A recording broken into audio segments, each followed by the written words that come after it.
What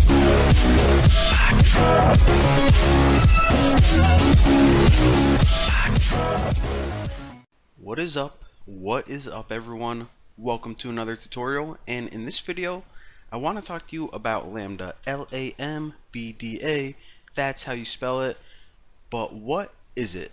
Now, I'm guessing that if you programmed Python for any sufficient amount of time, you probably saw these little lambda expressions laying around your program, and you may have even been able to figure out what they are. They kind of act as a function, but first of all, how exactly do you create them, and when would you use them? Well, first let's go ahead and actually make a really simple example using Lambda.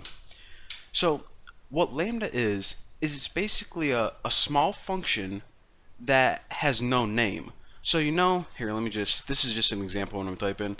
Whenever you make a function, you define it and you call it like tuna or something. Well, these small functions, these Lambda functions, they don't have any name, and that's because they're just one-time use small functions only. So how do you create one? Type the word Lambda, and then after, you know how you would pass stuff in between those parentheses right here, like you would pass in a variable called x? After the word Lambda, that's where you put your variable name or your input. So I'm just going to pass in some simple variable called x, and we'll just perform a simple calculation to it. So we'll say that in this small Lambda function, we're just going to pass in a number, and then we're going to multiply it by 7. So this is a syntax for it right here. Your input, colon, and then the expression of what you want it to do. So again, this is a small, simple function that only takes one parameter, so let's go ahead and use it right now. Now by default, we didn't print anything out, we just calculated it, so we need to throw it inside a print function. And of course, this is called answer, so answer, and what number are we going to pass in? We'll just say we'll pass in 5 for right now. So whenever you run this, check it out. It prints out 35.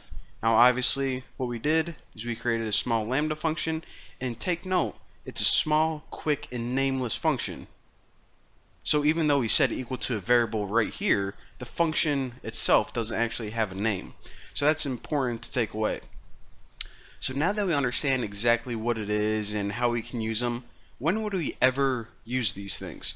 Well, we could, in this case scenario, just go ahead and make a normal function called like multiply something by 7. But sometimes whenever you're using like other libraries, like Kinter uses this a lot, or tkinter, I know that's how you pronounce it, but you're going to come across code like this. Whenever you make a button, if you didn't watch my Kinter tutorials, this is the basic syntax of how you create it. Now of course you would need to import the Kinter library, but this is just an example. You would set the text of the button something equal to like click me, and then you would obviously want this button to do something, to perform some action.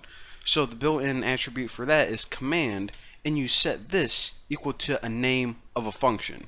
However, there are going to be times where you just want custom button functionality, something to just occur specific for this button.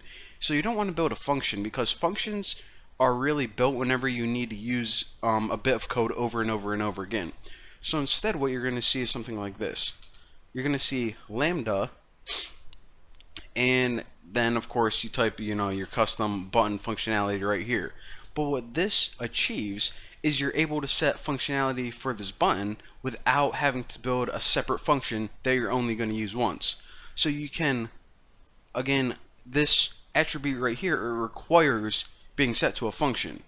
So that is why whenever you need to pass in a function, you can just use Lambda and you'll be good to go. So again, if this is kind of confusing, then watch my Kinter tutorials, and I'll explain in like a practical real world example how you use this. But that is one case scenario of what Lambda is, when you would use it. Boom roasted. Thank you guys for watching. I'll see you guys in the next video.